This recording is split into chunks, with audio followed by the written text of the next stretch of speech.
గారు ఉన్నారు. నమస్తే అండి కుసుంపూడి శ్రీనివాస్ గారు.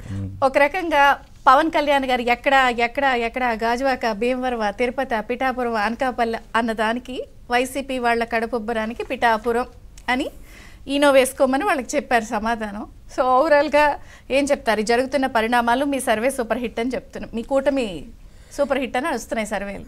విజయచంద్ర గారు, మీకు ప్యానెల్లో ఉన్న పెద్దలకు నమస్కారం అండి. దీపక్ రెడ్డి గారు అన్నారు చూసారా, ఆ మాట చెప్పి మళ్ళీ వస్తాను. ఓకే, మీరు ఇంట్రోలో మొత్తం మాట్లాడేసి లాస్ట్ టైం మమ్మల్ని మాట్లాడమని విశ్లేషకులు మాట్లాడించి, తెలుగుదేశం వారిని మాట్లాడించి, లాస్ట్ జనసేన వారిని అంటే మేమేమనాలి, మమా అనాలి. ఇంకా దీపక్ రెడ్డి గారు, ఇప్పుడు భీముడు ప్లేట్లో భీముడు తిన్న తర్వాత అన్నమితులే మిగలవాట ప్లేట్లో, అలాగా ఈవిడ మాట్లాడేసిన తర్వాత మనం మాట్లాడమంటే మనం మమ్మానాలి తప్ప ఇంకేమనాలి. సరే, ఆ విషయాన్ని పక్కన పెడితే అది నిజంగా అభినందనీయం. ఆ విధంగా మాట్లాడడం కూడా చాలా అభినందనీయం.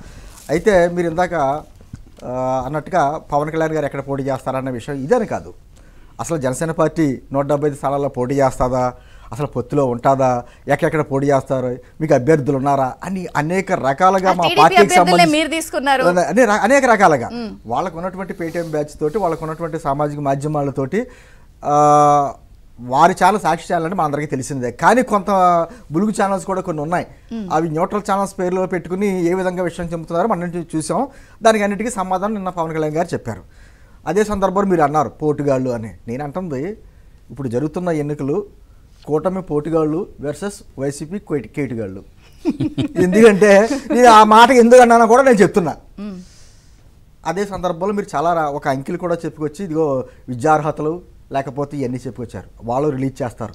వాళ్ళకున్న కేసులు ఎన్ని ఉన్నాయో, ఎన్ని కేసులు ఉంటే అన్ని బస్తాలుగా ఎఫిడవిట్లు ఉంటేనే సీట్లు. అక్కడ కోట్లాది రూపాయలు ఖర్చు పెట్టేవాడికే సీట్లు. అదే జరుగుద్ది. ఎందుకంటున్నానంటే ఇవన్నీ ఈ రోజుకి వివేకానంద రెడ్డి గారి హత్య జరిగి 5 సంవత్సరాలు అయింది. అదే పెద్ద ఉదాహరణ ఈ ప్రభుత్వానికి.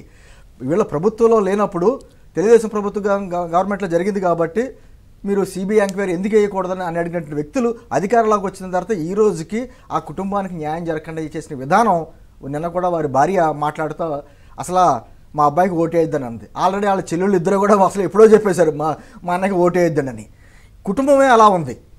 నీ అంటుంది ఇవన్నీ వాతావరణాన్ని చూసిన తర్వాత ప్రజలు కోరుకుంటున్న పొత్తు ఈ రోజున ఈ కూటమి. ఆల్రెడీ మీరు సర్వే రిపోర్ట్లు తీసుకొచ్చారు.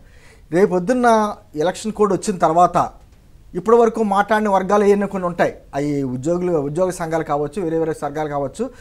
మాట్లాడిన వర్గాలు కూడా బయటకు వచ్చి అప్పుడు 3 ఆఫ్ ది ఏపీ రిపోర్ట్ కానీ తీసుకుని ఉంటే వార్ వన్ సైడ్. ఇంకా దాంట్లో ఏం లేదు. ఈ విషయం మనందరికంటే కూడా జగన్మోహన్ రెడ్డి గారికి బాగా తెలుసు. అందుకనే పిల్లలు మార్చినట్టు ఎక్కడి నుంచి ఇక్కడికే మార్చుకుంటా. నిజంగా విచిత్రం ఏంటంటే 151 మంది ఎమ్మెల్యేలతో 22 మంది ఎంపీలతో గెలిచిన అధికారంలో ఉన్న పార్టీకి అభ్యర్థులు లేరు. అక్కడ అభ్యర్థులు దొరకట్లా. ఆఖరికి విజయసాయి రెడ్డి లాంటి వారిని తీసుకొచ్చి మళ్ళీ ఎంపీగా కంటెస్ట్ చేయించవలసిన పరిస్థితి. దాదాపు 8 మంది ఎంపీలు బయటకు వచ్చేసినటువంటి పరిస్థితి. నిన్న కర్నూలు ఎంపీ కూడా బయటకు వచ్చారు. అదే సందర్భంలో ఎమ్మెల్యేలు, ఎమ్మెల్సీలు ఒక